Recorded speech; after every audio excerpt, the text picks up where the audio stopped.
And here we are, another Saturday, Final Cut TV. Final Cut TV for another Saturday. This is 106, I think, which is over. We started our third year, and I am having coffee out of my Snoopy mug.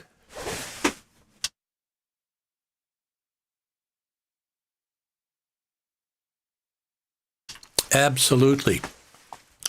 So it looks like spring is finally arriving. Finally arriving here on the east coast of the good USA. I'm not sure. There, look at that. All these thumbs up already. Thank you very much. Appreciate it. I'm not sure. There's not a whole lot of Final Cut Pro news, but I do have we have some tutorials that are out this last week that we're just going to show you. I'm not going to play the whole tutorial, but I'm going to show you who put them out, Final Cut Pro tutorials, and who put them out and what they're about. We'll do that in a little bit. But if you know of any Final Cut Pro news, please make a comment to let us know what's going on, because I don't know of any specifically. The next thing that's coming up is maybe an Apple spring event, but they already released the Mac Studio, M4 Mac Studio, and an M3 version of the Ultra chip, because apparently the interconnection that they need for the Ultra chip is not available on the M4. That's what I've read. That's why they didn't have it on the M4. And M3 has the interconnect to do multiple clips, but the M4 does not have those, apparently. At least that's what I've read. Apple came out and said that's why. They said every version of the M chip is not going to have the Ultra version. So M4 Studio, but M4 Ultra is actually an M3. The new Mac Studio Ultra is an M3, which is pretty darn interesting, isn't it? Let me go over here. Oh,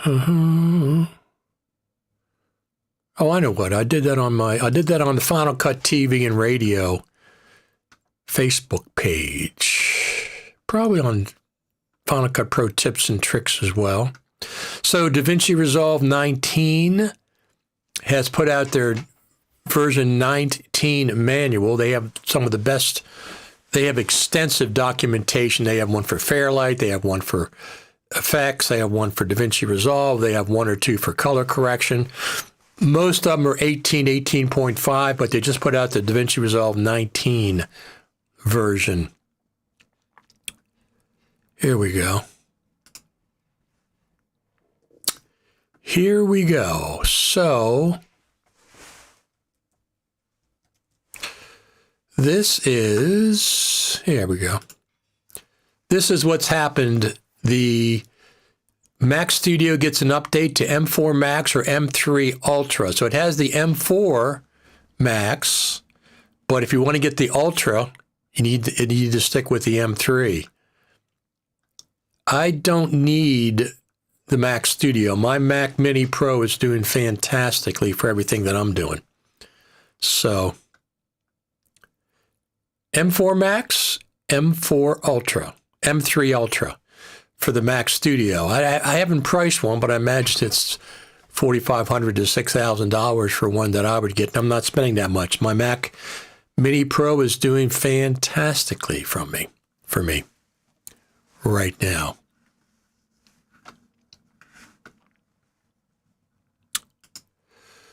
Our friend over there on the X platform, I needed 11.0. I need 11.0.2 to come out to fix two very annoying bugs. One an importing bug, the other a playback bug. Can you expand on what those bugs are? Briefly. I don't want a thesis. Here we go. First, I'm experiencing a bug adding images to the library and the import not completing, leaving an alias to the image in the library. Won't quit, must be forced manually replaced. Now, if you reported that to the Final Cut Pro team, that's one thing that you need to do. I have not. What have I done? I don't images I just drag across from the Finder. I organize almost everything in the Finder. Even the smallest projects now I import via the Finder, via drag and drop. I'm not a big fan of the import window. Final Cut Pro does weird things with importing, especially iPhone footage. It'll just go offline between sessions. Boop. Gone. No. Eric says, I don't see a need to upgrade my M2 Ultra to M3. I think the M2 Ultra is probably at a pretty good price point right now as well, right? If you need that kind of power. I finished my documentary. I haven't finished it. We're going to do a V4, but basically it's pretty finished. And we had a screening last Sunday. Let me show you the theater we were in. Let me show you. Here we go. This is the theater, the Greenbelt Theater. This is our showing of our documentary. You can see it's pretty packed, probably about 80%, something like that. This is a real nice theater in Greenbelt. Very, very nice. We had a great showing. We had a very, very successful showing of the documentary. Lots of fans came out to see it. But this was the theater, the Greenbelt Theater. We're going to have another one sometime, I imagine, in the fall, but not in November because of the Creative Summit, conflicting with the Creative Summit. So this is the theater we showed. This was all edited in Final Cut Pro, 100%. It's about, I don't know how many terabytes. It's a lot of terabytes of data.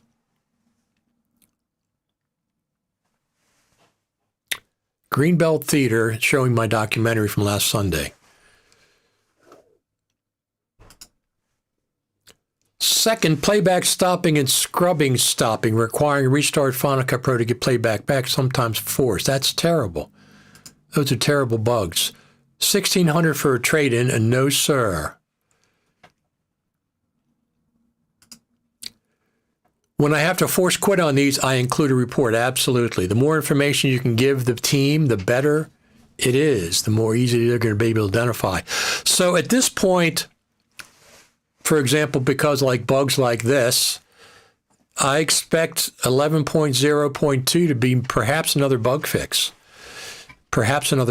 I initially was thinking we're going to get 11.0.2 in time for NAB, but I don't know with the features. I was hoping 11.0.2.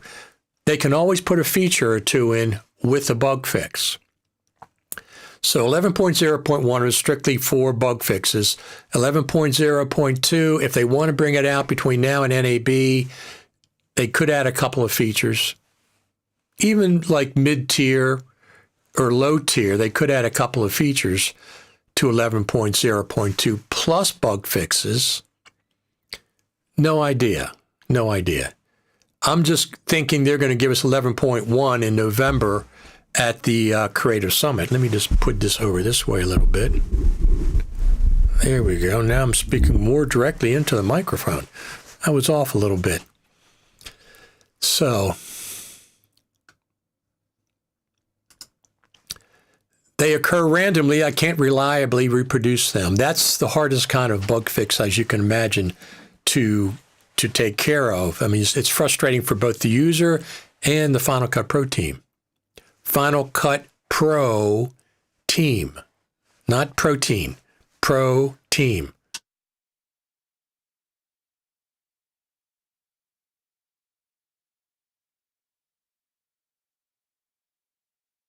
That is some good coffee. That is some good coffee. There we go. Another thumbs up. There we go. Absolutely. We have a lot of people watching already. Absolutely.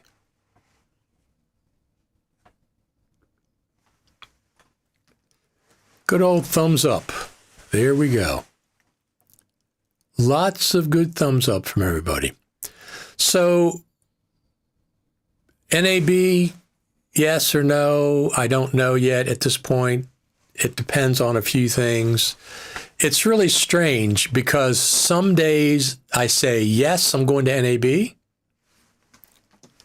And some days I think, nah, I don't want to go to NAB this year. So we'll have to see how that goes. I still have time to decide. I've already reserved the airplane ticket and I've already reserved the hotel. But both of them are very easily cancelable without any penalty as long as you do it in time. As long as you do it in time. Or my Final Cut Pro, my Twin Peaks friend, Charlotte Nightstar, the werewolf. My Final Cut Pro crashes when dragging an MP4 video file in from the Finder. Try a different MP4. Try a different. If it's just that one MP4, that's where the problem lies. Try a different MP4, maybe try a fresh project and try dragging it to a different project than you normally do. Let's look at the weather. Windy. Very, very windy. It's, what's the temperature? Mid-40s right now on the East Coast, but it's very windy. I was outside splitting logs this morning. Oh, look at that. We're getting the bird feeders filled up. Getting the bird feeders filled up. Yes, we've been feeding the birds all winter long. They were MP4 from Pond 5. That's probably your problem. Whatever the issue is, probably the MP4. It's not Final Cut Pro problem. It's probably the way they encoded the MP4, the codec they use, something like that. So I import MP4s to Final Cut all the time, and I don't have any issues. So anytime I'm having a specific issue, sometimes with an audio file, one thing you can do, Eric, is open up the MP4 in QuickTime and export a new copy out of QuickTime.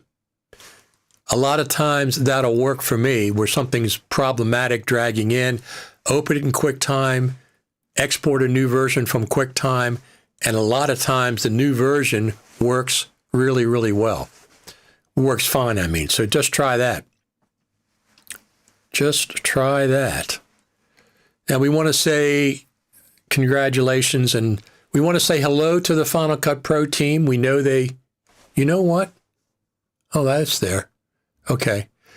We want to say congratulations to the Final Cut Pro team. We want to make sure they keep on working on getting these other bugs fixed. We're waiting on 11.0.2.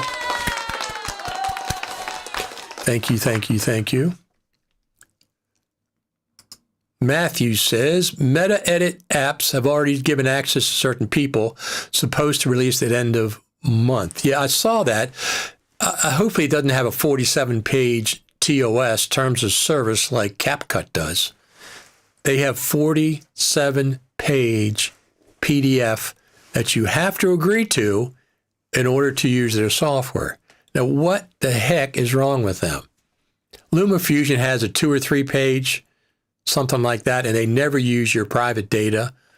Never use your private data. Speaking of LumaFusion, this is, let me see here. Let's go over to LumaFusion. That's the theater we showed our documentary in last Sunday, the Greenbelt Theater in Greenbelt, Maryland. And we had a great showing. We were ecstatic. Everybody gave high praise. So it makes all the work that we put into the doc very, very cool. Let me see. This is LumaFusion's new version. LumaFusion is 5.2. They have now 12 tracks of video and 12 tracks of audio. These are just some of the tutorials they have. luma-touch.com/tutorials. 12 tracks of video and 12 tracks of audio they can handle on an iPad. I don't know if it'll have that many on an iPhone. I don't know. Because I edit on the iPhone a lot of times. I edit on the iPhone a lot of times.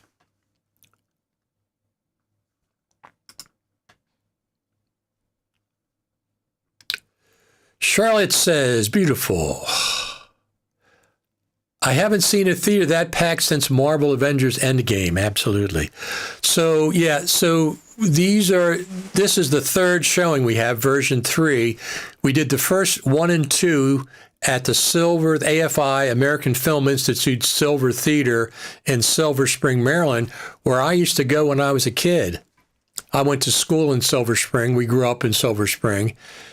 At Georgia Avenue in the Beltway in that area, and we used to go to Silver Spring to the Silver Theater. I was a kid, and then my film's shown there twice. And now Greenbelt is in a different area of Maryland, and that was also a nice packed theater. And we are going to have a 4th showing.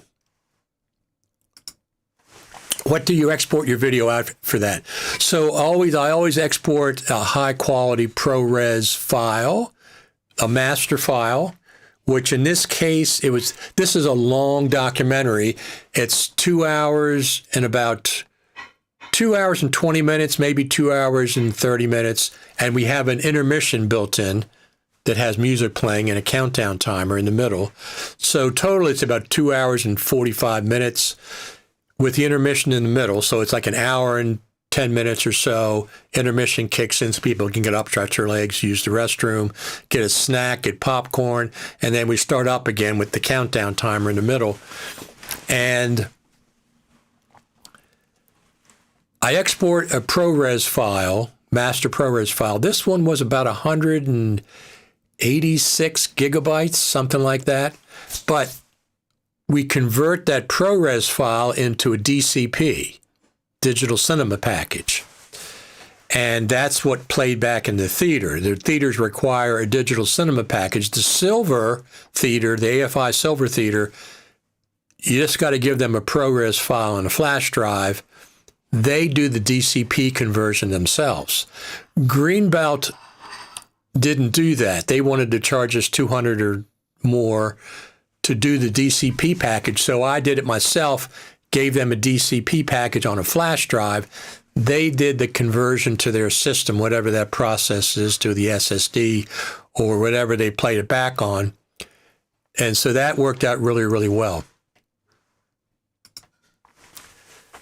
How was the screening marketed? It's mostly about it's mostly local, Baltimore, DC, Virginia, Maryland area. So we have a Facebook page that has 650 members for this documentary. And then there's a bunch of other Facebook pages, local Maryland music, 70s Maryland music, the 930 Club in DC. There's probably about half a dozen Facebook pages that we marketed this specific documentary because it's mostly about a local band who was out in the 70s and early 80s, a great band, original band that were really, really good. They were kind of like 60s, early 70s Stones, maybe a little bit of Beatles mixed in. But they did original material, and they should have made it. They should have made it. And that's what this was about. They had a lot of fans, and we did the documentary. Jeff Krulik and I have been working on it for like 10 years, but it's all edited in Final Cut. Will it ever be available online? I would say the odds of that are yes, it will be at some point. For right now, we're just airing it locally in the theaters because they've been so successful. Each one of the events have been magical. People that are fans get together for 3 or 4 hours. Afterwards, we go see a band that has some of the original members in it, in Greenbelt, for example. So they've been full day events. 3 to 4 hours, we do a Q&A, the band talks. And then after that, there's been some members of the band play close by, walking distance. So it extends from 3 to 4 hours plus another 1 or 2 hours in a live music venue. So it becomes an all-day event, and they've been very successful. So at this point, we're going to do one more of those, at least, version 4. Each version is modified a little bit, but not dramatically. It isn't like it's a brand new version. We just put some new clips in we find or some new things. We've done that for version 2 and version 3, and version 4 will be the same. But it's all edited in Final Cut Pro. It's all edited in Final Cut Pro. So anyway, that is, let me pull that back up so you can see it. This is the theater showing last Sunday in the Greenbelt Theater. This is the theater, the people that we had. It wasn't like sold out packed, but it was probably 80% filled, something like that, which is a nice showing. It was Sunday afternoon. We really appreciate all the people that came out, the fans that came out. We would probably be shocked at how much good music was missed out on because the tech not being readily available like current times. So you're absolutely correct. I didn't do any filming in those days. I wish I had a VHS camcorder and did some filming, but I didn't really start filming. This is like 77, 78, 79, and 80. And I didn't have a video camera. I didn't have a video camera until I started recording my bands that were playing in my studio, probably sometime in the 90s. I had a Sony Handycam. Was my first camera. I mean, I worked in a local cable TV studio, and I could borrow their SVHS cameras, but I didn't own my own until 1990, 98, 99, something like that. And I've been filming ever since, but that was a long time prior. Some people filmed, well, some of the clubs filmed these bands. So we had legacy footage from the 930 Club, legacy footage from the from the Bayou in Washington that we relied on heavily. Plus, we did interviews with the band, et cetera. So it's really we're really proud of it. We really like it. But for the time being, it's just going to be shown in theaters. Version 4, maybe next fall, maybe October next year. What to see how that goes. Probably back. We're not sure yet. Jeff and I haven't made the actual plans yet. But anyway, let's see what we have. Let's go look at some of the tutorials that we have. Let's see. Here's one. Here is one. This is some of our I'm not going to play the whole tutorial, but you can find these new tutorials out on their respective YouTube channels. This is one of my friends, Dylan John. Hey, I'm Dylan John, and like we do on this channel, let's cut out the fluff and jump straight into it.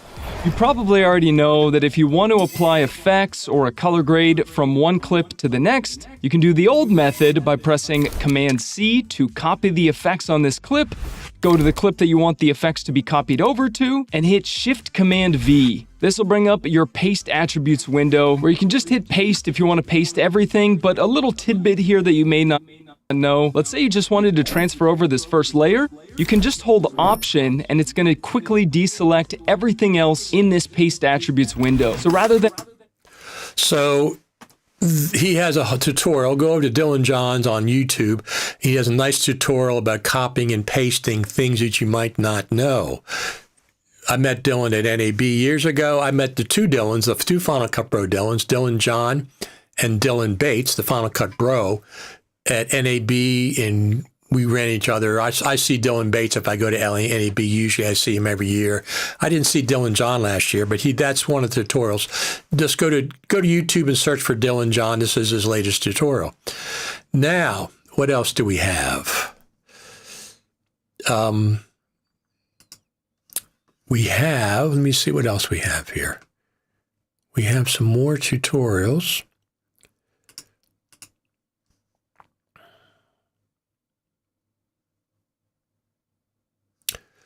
This is another gentleman that does very cool tutorials.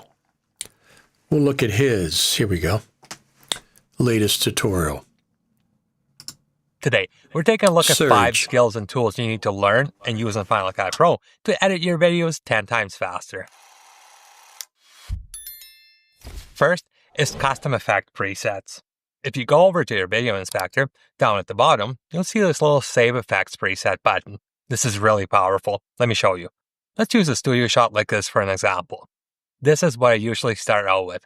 To make this shot look like what you usually see, there's a number of things I have to do.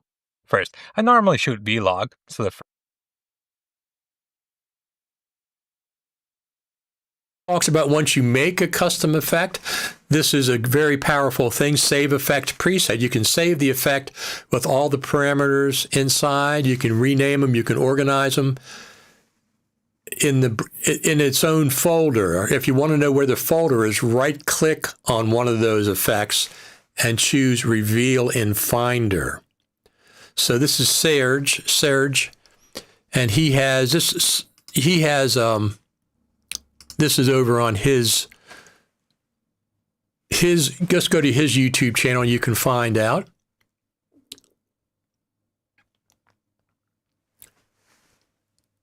Like I said, I'm not going to play the whole tutorial. That's not what I'm just trying to let you know the tutorials that are out there.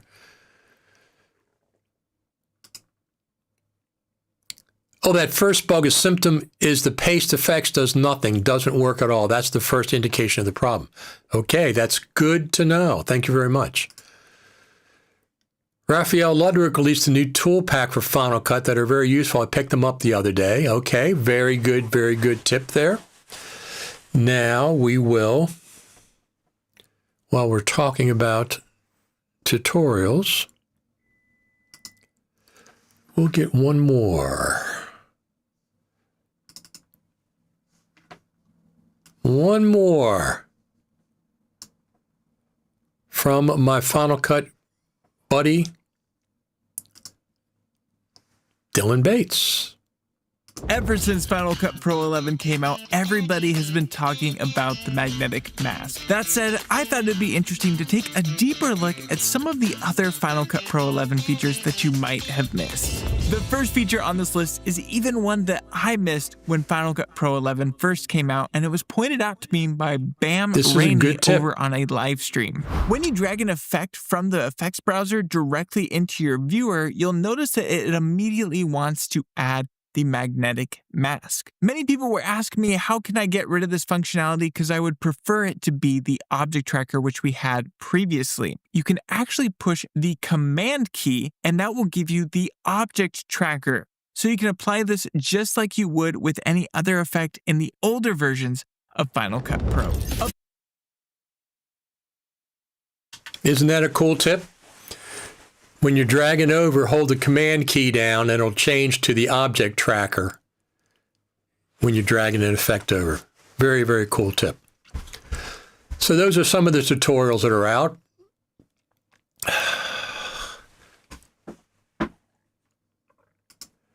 Magnetic mask is really good. I like it a lot. I do too. I never did much rotoscoping, but I really like the magnetic mask. It seems it's a very cool feature that they added this time. It didn't seem as that big a deal when they first added it, but now that I've used it a bit and seen tutorials on it, it's really powerful, very powerful. So, you know, there's been no announcements yet for Final Cut Pro Creative Summit for the fall. But we can presume it'll probably be in November. It could be any day of the week, not a Sunday probably, but any Monday, Tuesday, Wednesday, Thursday, Friday, Saturday, and Sunday. Thursday, Friday, Saturday. It could be any time during the week, depend on when we can get into the Apple campus. Now, there's a couple things that changed last time. Number one is they allowed us to take pictures outside the Apple campus, if I understand correctly, because they were allowing to take pictures before. They said they didn't want you to, but this time they said, well, people are taking a picture of the Apple campus anyway, so they allowed that, which was very cool. We also went to the Developer Center Theater to see the presentation. It was just like a mini Steve Jobs theater. I can't imagine. Beautiful presentation. The theater was fantastic. And once we saw the presentation and saw the new things in Final Cut Pro 11 and Logic Pro 11.1, they did a lot of time on Logic Pro 11.1. Then we left the Developer Center, great theater, and walked over to the main spaceship campus, which was very cool.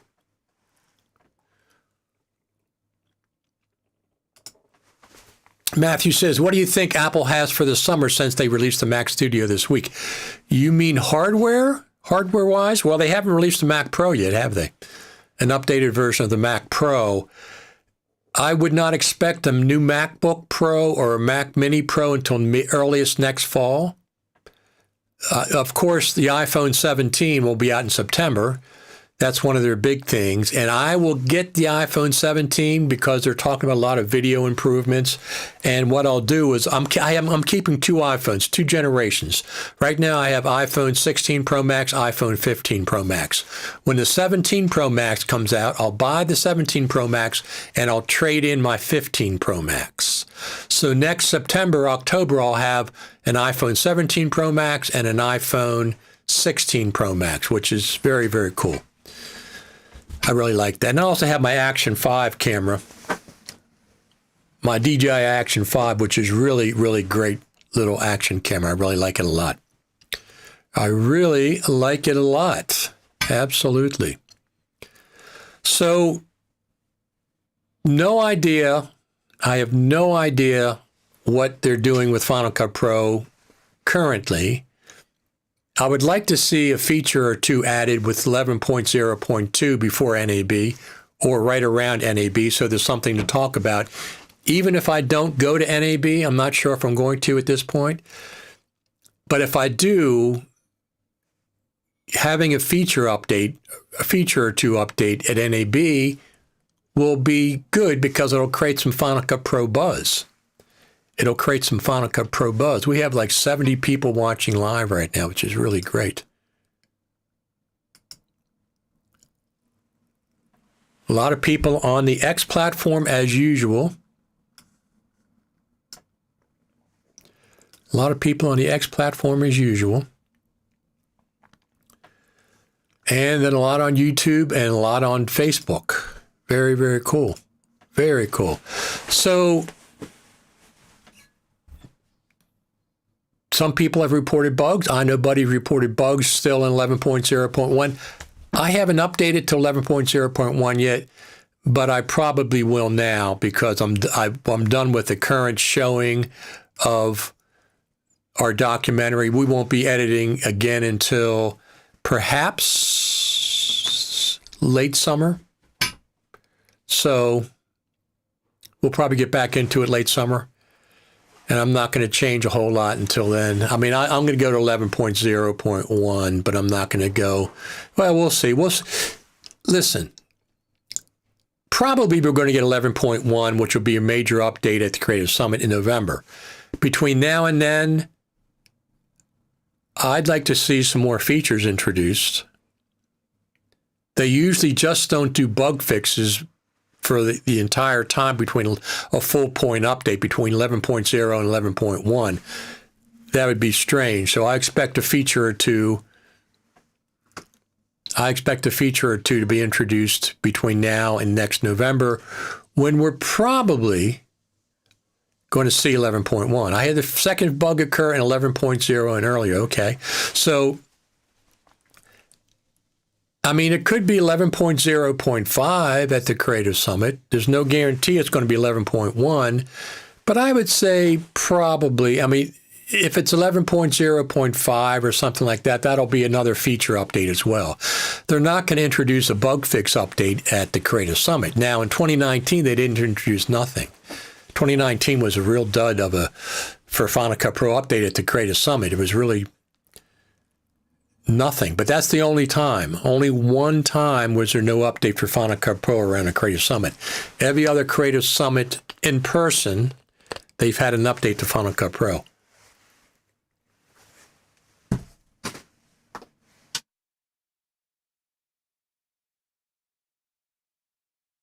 A little bit windy out there. It's what's the winds right now? Let me see my watch. Oh, it's 17 mile per hour winds. That's wind, very, very windy. 17 mile per hour winds out there. It's definitely whipping around. Now, I've got enough wood. I've split enough firewood, oak, 100% oak firewood from trees we took down on my property over the last couple years. I've got enough wood already split, stacked, protected with a tarp and plastic for next winter. I already have enough wood for next winter. As a matter of fact, I'm starting on 2 winters from now. By the end of sometime in the next couple of months, I'll have enough wood for 2 winters. I already have enough for the next winter, more than enough for next winter. It's stacked, split, covered up, so it'll be nice and dry for next October, November. Not October usually, November is usually the first fire. I might do 1 fire in October, but mostly in November. So I have enough for next winter already, plus some extra, and I'm starting on year 2. So at the end of the summer, before the end of the summer, I'm going to have enough wood for 2 winters. It'll be probably, I don't know, it's probably 2 cords, probably 4 cords, 5 cords, something like that.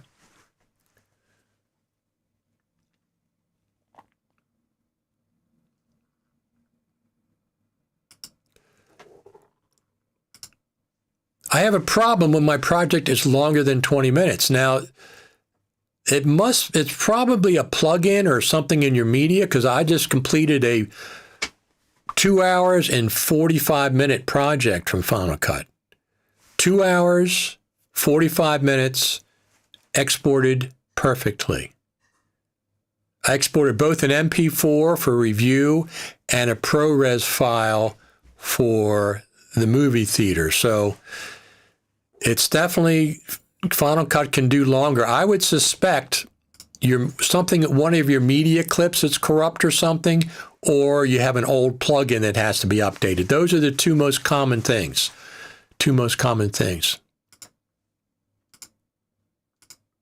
I never liked 0.5 jump versioning. I don't disagree with you.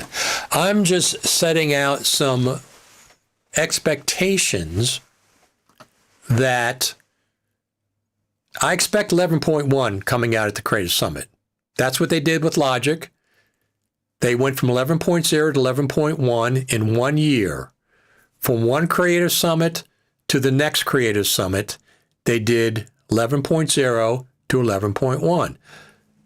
I'm saying that that's a possibility for Final Cut Pro. Final Cut Pro 11.0 came out at the 2024 Creative Summit. Final Cut Pro 11.1 could come out at the 2025 Creative Summit. That's what I'm thinking. That's exactly what I'm thinking. Now, I don't like the 0.5 version jump versioning either. I'm not saying I was liking that, but I'm saying if for some reason 11.1 is not available, then they would do 11.0, 0.5, or 0.4, whatever they wanted to do.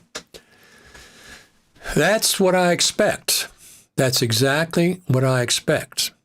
So the Creative Summit is the best and biggest Final Cut Pro event in the world every year. It's Final Cut Pro specific. All the 3 days, it's all Final Cut Pro. You get to meet and interact with the Final Cut Pro team. That's a highlight. You can't buy your way into a meeting of the Final Cut Pro team, but you can buy a ticket for the Creative Summit and you will be part of that. You get a presentation from the Final Cut Pro team on the new version of Final Cut Pro, whatever it is. And after that, we have a Q&A, and they're getting a little bit friendlier at these Q&As. I mean, we had a lot of jokes last time. You can't film them, but I took notes, extensive notes last time, and we'll be going over some of those things as we get closer to the Creative Summit 2025. But you can't buy your way to go into the Spaceship Campus. You can't buy your way to get a presentation from the Final Cut Pro team. You can't buy your way to get a Q&A with the Final Cut Pro team.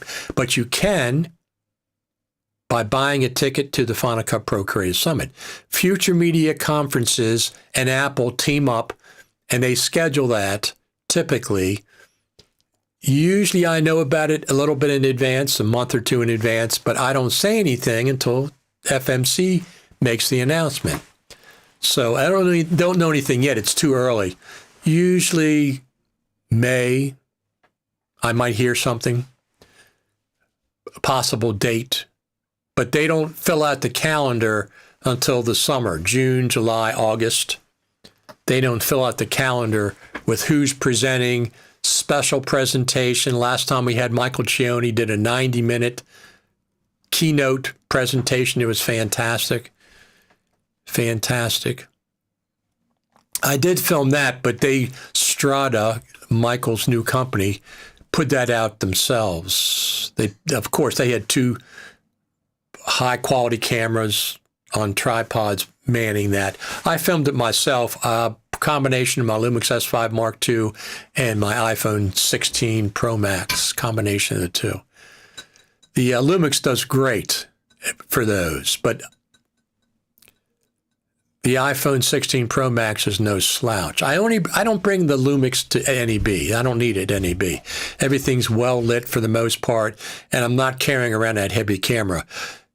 The Creative Summit is different. Creative Summit, I'm in the hotel. I can go upstairs and get my camera, bring it downstairs when I need it, and it's very, very easy. So let's see what it is. That's the news that I have right now. Let's check outside. Not much happening out there. No birds at the bird feeder. Very windy. You can see the pine trees. It's March, so it's getting to be spring. It's getting to be spring around here. Now, the first day of spring is March the 20th. My birthday is the first day of spring. March the 20th, I was born on the first day of spring.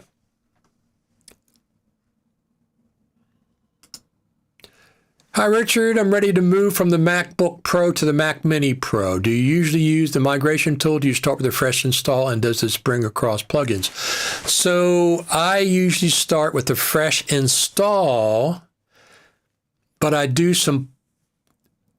Yes, with my Mac Mini, I start with the fresh install, and then I bit the bullet and reinstalled all the plugins from scratch, reinstalled all my apps from the App Store, because it's just better. It takes a little bit of time. But I like doing that every once in a while, just doing a fresh install, fresh Mac OS. Yes, it takes a while. And you'll keep, I have a list of plugins that I have not plugins, apps that I have to install. Plugins, you can copy them from your existing movies, motion templates folder. You can copy those to the new version of the movies, motion templates folder, and a lot of those will be fine. So I do that. But other ones I'll just go to the manufacturer and install them. But that's what I do. When I switch Macs, I just get a fresh install and just everything nice and clean. Then I make a copy once everything's copied over. So let me tell you some of the apps that I absolutely have to have. I have to have iMazing, which copies files from my iPhone. I have Daisy Disk for seeing what's clogging up your Mac and seeing what's going on. I have PopClip that I use a lot. I have Offshoot from Hedge. I have Topaz Video AI. Ecamm Live, of course. I have DaVinci Resolve Studio. These are must-haves for me. Of course, Final Cut and Logic Pro. NeoFinder. Please. I can't get along without NeoFinder. NeoFinder has cataloged all my hard drives forever. I have 15 years of hard drive cataloged in my NeoFinder library. I started doing it when it was called CD Finder. That's how long ago. But it's kept all those hard drives cataloged all these years. Now, I make backup copies, of course. I have ADD, Audio Design Desk. Absolutely have a copy of that. I have backups for Final Cut Pro, and I have iStats Menu, which is that what it is? No, I have No, the one I'm using, it's Menu Meter. And I use that all the time. And Pixelmator Pro. These are must-have apps for me when I change them. But it's easy to download. They're easy to download. Can we see in the future edit in Final Cut Pro and colorize DaVinci Resolve, but the master project continues to stay in Final Cut Pro? I think you can do that now with XML, right? That would be nice if, Apple and DaVinci Resolve and Blackmagic do a lot of cooperating.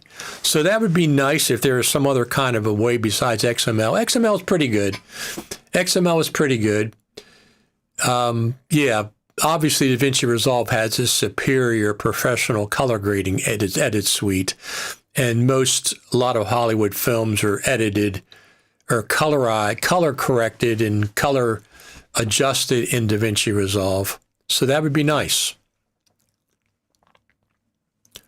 That would be nice. Let me see what else we have. Let's go over to here for a second. That's the theater. So I've surpassed 600,000 views on my YouTube channel. The majority of that are these Final Cut TV Live. We're probably up to 608, 610,000 at this point, which is very, very cool. We don't want to forget our friends, Philip and Greg, who have a great plugin called Dynamic. No, what is it called? I always get this mixed up. But just search for Lumberjack, Philip and Greg, Philip Hodgetts, available on the Mac store. Let me go ahead and look right now, because I always get the name mixed up. It's not called Dynamic. Let me see what it's called. Caption Animator. It's called Caption Animator. It's very, very cool. Let's go over there now and look at it. Caption Animator, they just had a bug fix update. Version 1.1.4, version history. They've had all these versions come out, fixing it since it came out originally. Caption Animator. Just search for that. It's $20 and convert captions in your Final Cut Pro project to titles.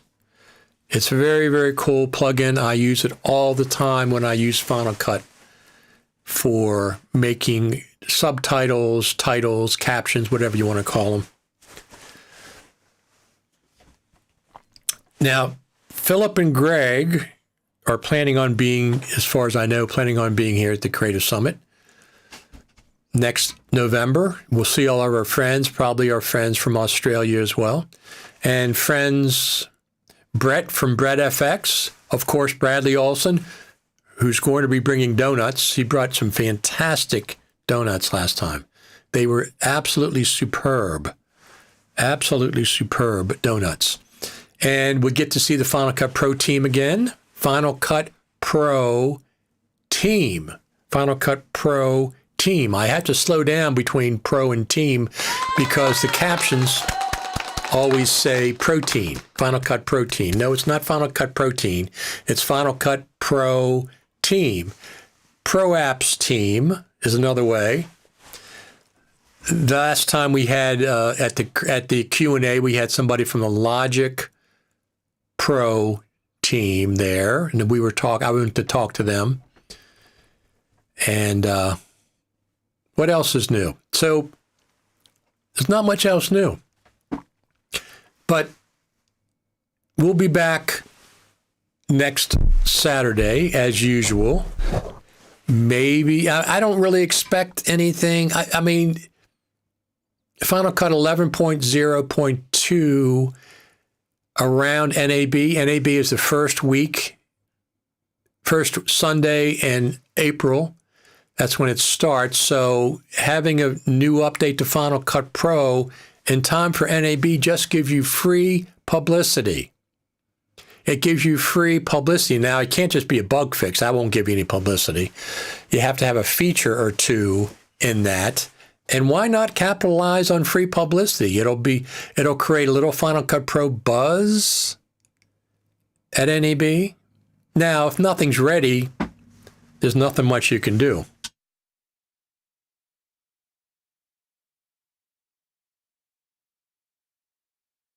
There's nothing much you can do, and that I understand. Final Cut Pro team, they've told us in 2023 they will release Final Cut Pro according to their schedule. Makes sense. They know the best, but it's still, as end users, as editors, sometimes it's a little frustrating on how long it takes to get features in Final Cut Pro. Now, I know you understand that, so keep in mind your customers, keep in mind the editors that use Final Cut. Something else, Final Cut Pro team, Pro Apps team, give us an updated number on how many people, how many seats of Final Cut Pro there are. Now, it was announced 2.5 million in 2018, 2 million in 2017, 2.5 million in 2018. That was 500,000 seats in 1 year. So if you go 2019, 2020, 2021, 2022, 23, 24, 25, that's another, if you extrapolate, possibly another 3 million seats. And Final Cut in 2025 is a lot better than Final Cut in 2018. Leaps and bounds better. So it's got a 90-day free trial. You can try it for 90 days for free. But give us some updated information. I know you're restricted by what Apple corporate lets you do, but, it doesn't hurt to give us information. A little information. Say, hey, we're working on some new features for you. We'll see when it comes out. Hey, we know about these bugs. We're working on them. Does that hurt? No. It creates goodwill in the Final Cut Pro community. Keep us informed. Now, you've done that limited in the past. Sometimes you say, you come out and tell us a new version of Final Cut's coming out in the fall, new version's coming out whenever. But between now, March, and next November, we gotta have some feature updates. We may have more than one. Along with bug fixes, we may have more than one. 11.0.2 could be a bug fix. It could be a bug fix with features. 0.3, 0.4 would not be unusual to see those up to 0.4 between now and the Creative Summit in November. If there's going to be a Creative Summit, I haven't heard one way or the other, and I don't expect to until sometime in May. But yeah, and plus the other thing is, if I do go to NAB, I'll be spending time at the Blackmagic booth, which has the biggest booth there of any of the companies. They took over Apple's spot. Apple used to present there, and Blackmagic took it over. Blackmagic's at 19.1, I think, or 19.2. So we could see DaVinci Resolve 19.5 at NAB, or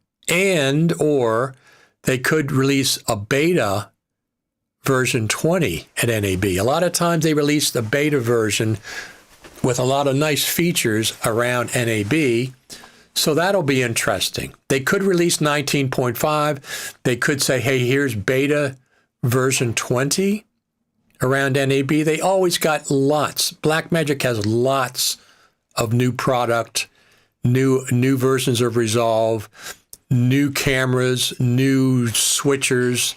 They have tons of stuff in time for NAB. As a matter of fact, the last few years, they have done their NAB video like the week before. with Grant Petty talking, introducing new products. So they don't have to worry about doing that at NAB. It's already been done before NAB. And then they just have tons of people come up there to see them in person, but the actual announcements have already been done, which is a really good way of doing it. And as a matter of fact, Final Cut Pro team did 2 videos for Final Cut Pro last year. 2 promotional videos. They could do that again. If they have a version of Final Cut Pro that comes out before NAB, they could produce another video. Let's just say it's 11.0.2 with a couple of the new features. They could do another promotional video prior to NAB and then release it sometime in April before NAB. Even if they couldn't get it out before NAB, they could put it out later in April or maybe in May, but they could preview it with a promotional video before NAB. That would be cool as well. Very, very cool. Is there anything else going on? Anything else going on? Let me just check over here in the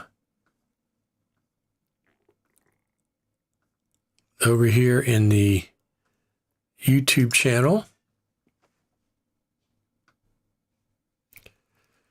Got a lot of people watching today. Very, very cool.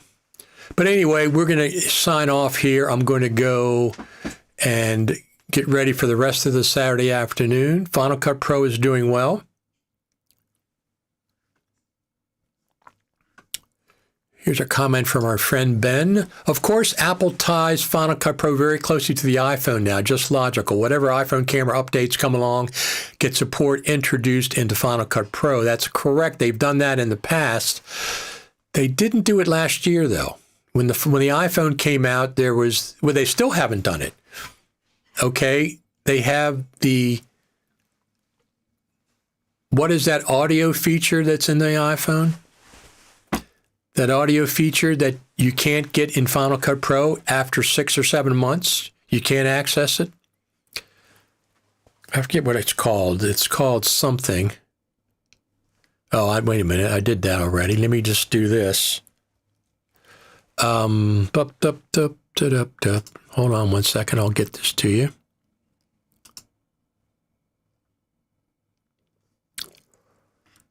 Shorts. Here, let's get this over here to you.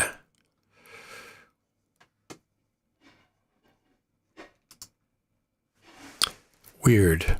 Touch ID to sign in. I'm already signed in live streaming. They're just verifying it's me. That's fine. That's fine.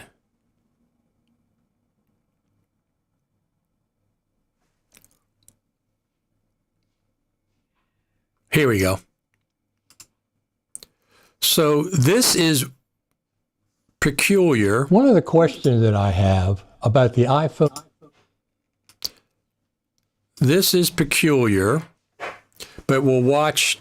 This is one of the things that they came out with the iPhone that's still not in Final Cut Pro after 6-7 months.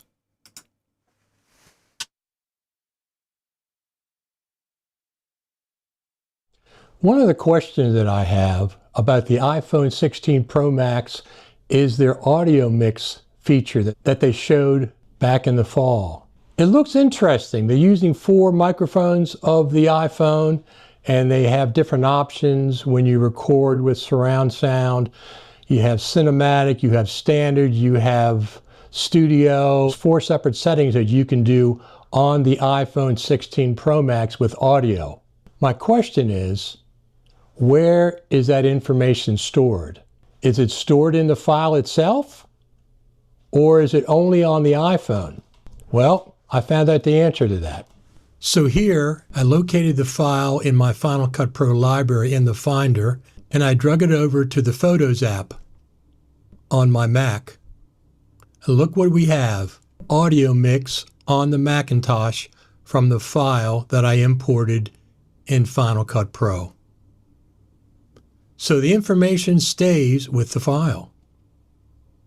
It's stored in the file itself. So since it's stored in the file itself, why can't we access that in Final Cut Pro? And when you export that file to your Mac, it's available on the Mac, but it's not available in Final Cut Pro. I was kind of expecting it in Final Cut Pro 11 at the Creative Summit last year, but it didn't show up. Now I'm thinking when we get the first update, Final Cut Pro 11.0.1 or Final Cut Pro 11.0.2, probably around NAB this year, at that point, we're probably going to get the ability to adjust the audio mix that we shot on our iPhone 16 Pro inside of Final Cut. It's not there yet, but the information is in the video file. So isn't that strange that they don't have it? It's been 7 months, 8 months since the iPhone, 6 months since the iPhone came out, and they still, you can access it in the Photos app in Final Cut Pro on the Mac. And you can access it in the Photos app on the Mac. From your phone, there's nothing you have to do special. You just bring the file in and you can access it, the audio mix, in the Photos app on the Mac, but you cannot access the controls in Final Cut Pro after 6 months. I'm surprised it's not supported in Final Cut, but I'm sure it's coming along. I wonder how they handle mixing for it. Well, it would just be something in the, just like the Photos app, something in the inspector. You choose which version of the audio you want, and then that'll be the version. To me, I was expecting that when the phones came out. Like you said, Ben, usually when the phones come out with a new feature, it's supported in Final Cut, but not last year. Not last year. Very, very interesting. Maybe that's part of the audio mixer that they got in Final Cut Pro coming out at some point. I knew the scrolling timeline was there. I've been told for years, yes, they have a scrolling timeline. It hasn't been turned on yet. Finally, after 13 and a half years, they turned it on in 2020 at the Creative Summit 2023. So I know there's an audio mixer that they're working on in Final Cut Pro. Maybe that'll be in 11.1. Not holding my breath on a mixer, but would love to have one. They have one in there. I've been told by reliable inside sources that they have it. It's not a big secret. It's not a big secret as far as common sense. The NLE should have a good audio mixer, the same way that the NLE should have a scrolling timeline. It just takes them a while to get it. So we'll see. We'll see what comes along with 11.1 or whatever they want in. The audio mixer would be a big feature. I would think that would be an 11.1 feature. Same with text-based editing. That would be an 11.1 feature. I have the copy of the patented filing for it. It was filed many years ago. Do you mean for Final Cut Pro 10 or just Final Cut Pro? Final Cut Pro 7 had an audio mixer. Final Cut Pro 7 had an audio mixer. But Final Cut Pro 10, the audio is a little clunky. Jumping in and out of compound clips to apply things. Ben says Final Cut Pro roles-based audio mixer. Yeah, so it's not like it's a state secret. It's just, I haven't seen it. I might see it. Sometimes I get messages, private messages that I would never share if I'm not supposed to. If they say don't talk about this or don't share it, I wouldn't. I've been told things for quite a while, different things. I get messages, but it's nothing, they're not that big a deal. We know there's a mixer in there. We know it's coming out at some point. When it comes out 11.1 or Creative Summit next year, that's fine. That would be fine. What features? Here's the two features. So for a long time, for 13 years, I wanted a scrolling timeline. I got a scrolling timeline. So the next two features, role-based mixer and text-based editing, are two of the features that I'd want to see. What are features you want to see? Ben says there's private messages. Yeah, there's medication for that, dude. Absolutely. But I think the ones that I get are actually, they stick around after I wake up. I mean, it's just,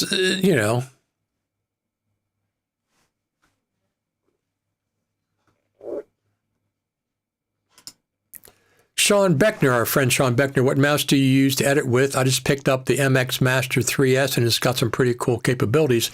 You have to send me a link to that, Sean. I'll have to see. I use the Magic Mouse.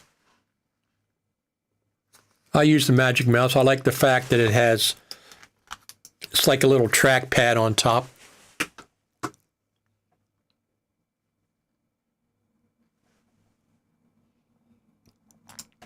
I edit with the Magic Trackpad. Love it, but it's not for everyone. I have a Magic Trackpad too, and I have the Magic Mouse, but I like the mouse better. It's for me. I can use the trackpad, but I like the mouse better. I've considered trying out the MX, but I'm used to the Magic Trackpad. Ben says he wants Final Cut Pro to do laundry and mix drinks, and a mixer and text-based editing too. Absolutely. Yeah, I don't mind. Like I said, audio mixer, professional roles-based mixer, and text-based editing. For features, I'd like to see improved color corrections to make different cameras look more close in color. Okay, so color matching between cameras. Don't they have some plugins that do some of that? Maybe that's with LUTs what I'm thinking about. There's a lot of things. I mean, I have a list of 100 things, 99, whatever the heck they are. But the top two are text-based editing and a roles-based mixer is what I like to see. There's a lot of other ones as well. A lot of things. They're working. They're working on them. They are working on them. All righty.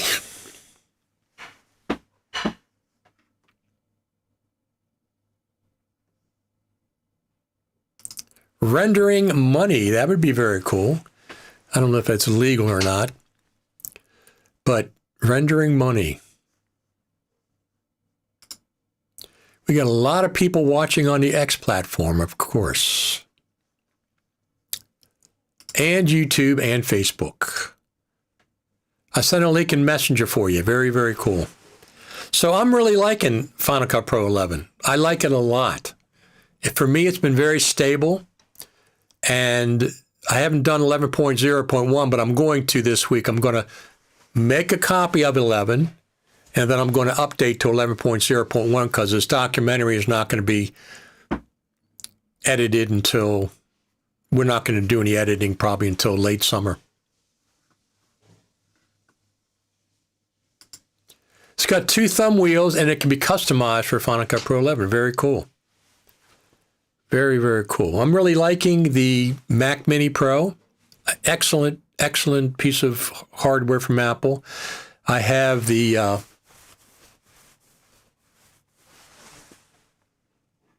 folders or some sort of container for events. Huh. I never realized you can't put events in folders. I guess I haven't tried that. Yeah, the browser needs some love.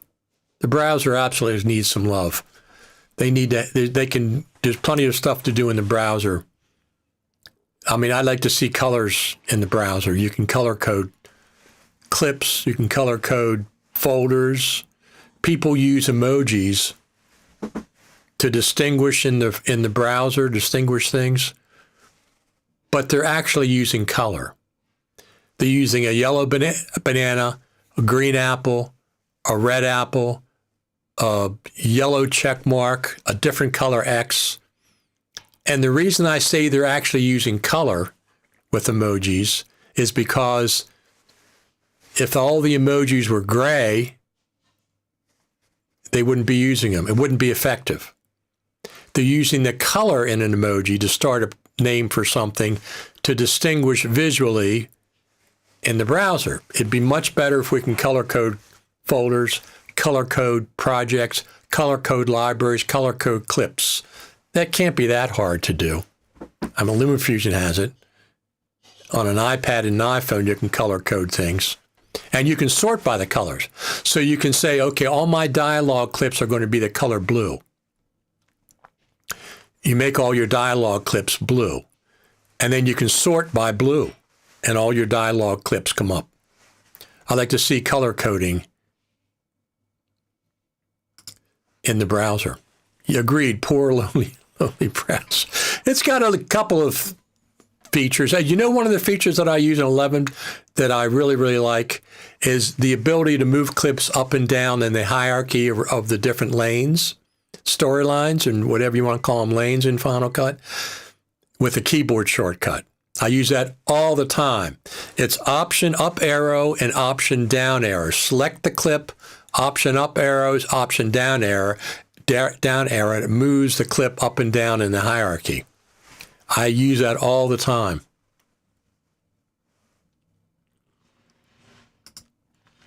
I'd be interested in how users use Stream Deck XL with Final Cut Pro, some layouts. I have Stream Deck XL and I love it. I use it all the time with Ecamm Live. I haven't got into the Final Cut Pro, but you certainly can do that. I launch apps with this because sometimes they're a little too small for my eyes. So I put the apps on the Stream Deck XL and make this a much bigger version of my dock.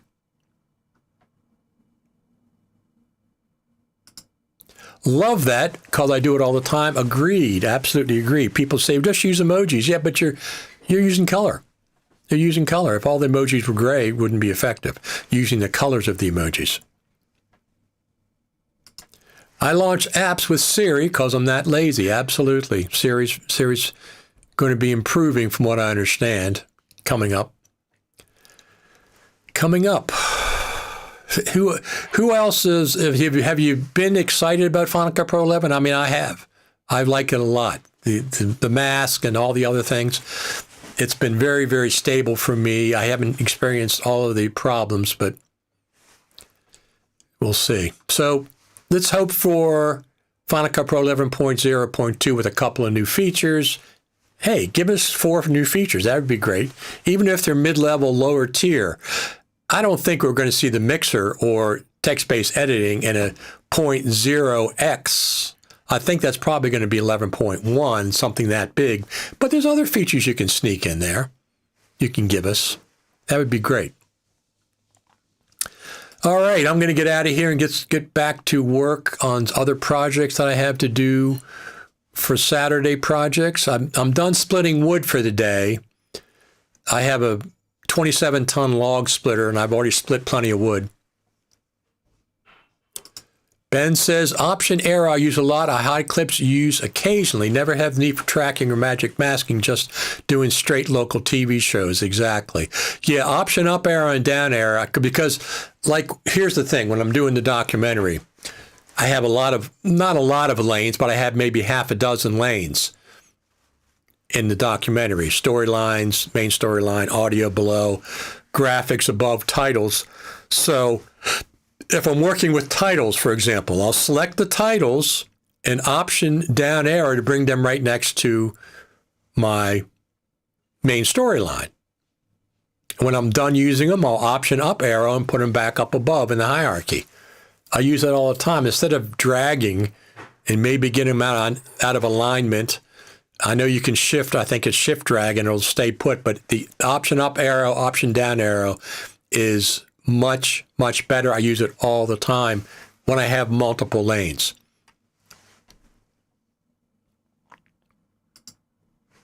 Got to go train dogs later, so fun. Enjoy the rest of your weekend, Richard. Thank you very much. We have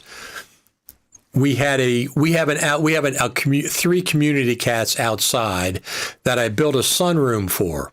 A heated, with heating pads, sunroom for the cats. They're protected. It's glass all the way around. They have their own private door. We have 3 boys out there right now. They've all been spayed and neutered and gotten the shots. Well, a female showed up in the last month.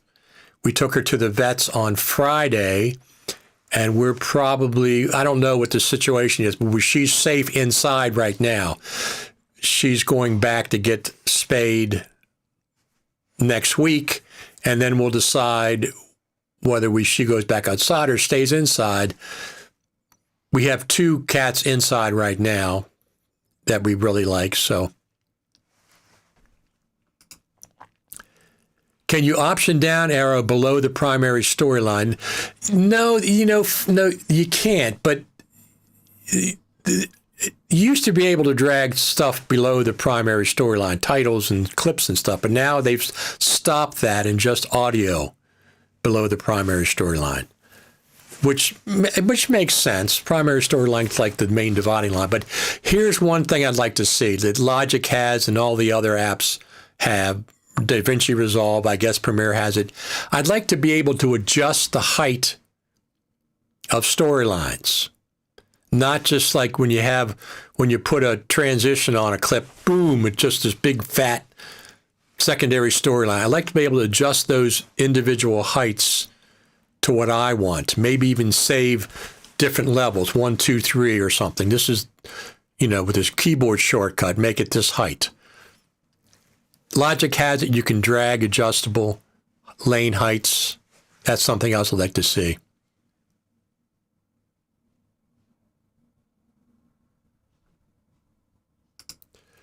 He says he's dragged videos and stills below the storyline. Still do usually solid generate. Well, solid color generators, of course, but video clips below the main storyline, they used to be able to do that. But I don't know if you still can. Generators, of course. That you want to do a solid background or something. But you mean a video clip? Titles? They used to be able to do that, and I thought they stopped doing that at some version. Well, maybe it's back. He says drag videos and still below the storyline still do usually solid color generators. Solid color generators is different. That's not the same as a video clip. I don't know. I haven't tried that. I thought I've tried it and they wouldn't go. Haven't tried titles below. Yeah, originally you could, then I thought at some point they stopped it. Maybe it's back again. I don't know. I'll try that when I open up Final Cut Pro later this weekend.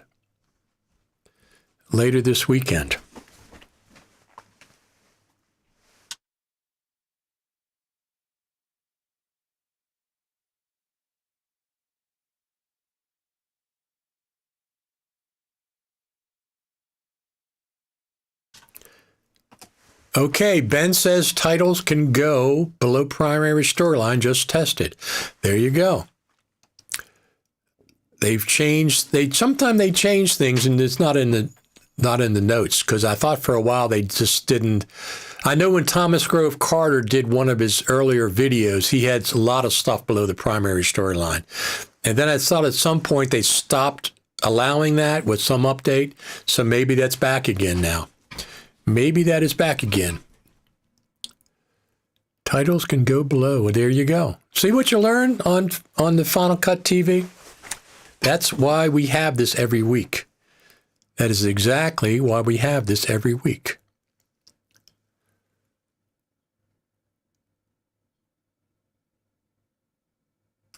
Just tested videos go below primary storyline too. Okay, Ben, test the option up and down arrow. Can you option up and down arrow below the primary storyline or only to the primary storyline while you're testing?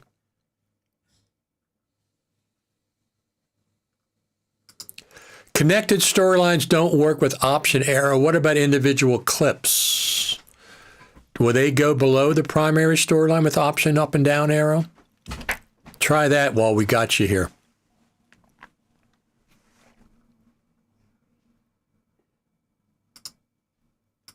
Option arrow is what you're testing. So you're saying option arrow clips will go below the primary storyline. That's very interesting. That's very interesting. I never tried that. I just did to the primary storyline. Very interesting. See, you learn something coming here, stopping in here. You learn something every day. We want to give a I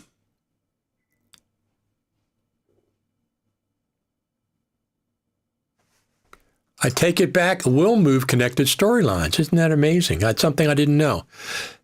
We'll give this for Ben for being so helpful in this. Thank you, Ben, for helping us live to determine what option up arrow and down arrow does. Very, very cool. And we want to thank Serge and Dylan John and Dylan Bates, the Final Cut Pro, for putting out those cool tutorials as well. I'll get back to doing tutorials. Seems to move everything except audio clips. So, very, very cool.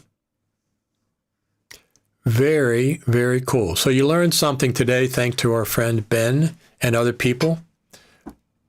I know Buddy over there on the X platform. I think he started this off.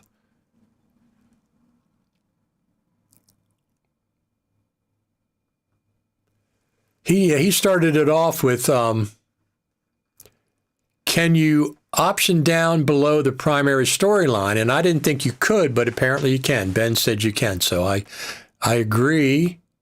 We've learned a lot here today. Thank you, Ben and I Know Buddy. Ben says, I'm a former geek trainer, can't help but test everything. Absolutely. Very, very cool. All righty, I'm going to get out of here and get started. Like I said, it's we've been on for an hour and a half, 90 minutes almost. Let's check outside one more time.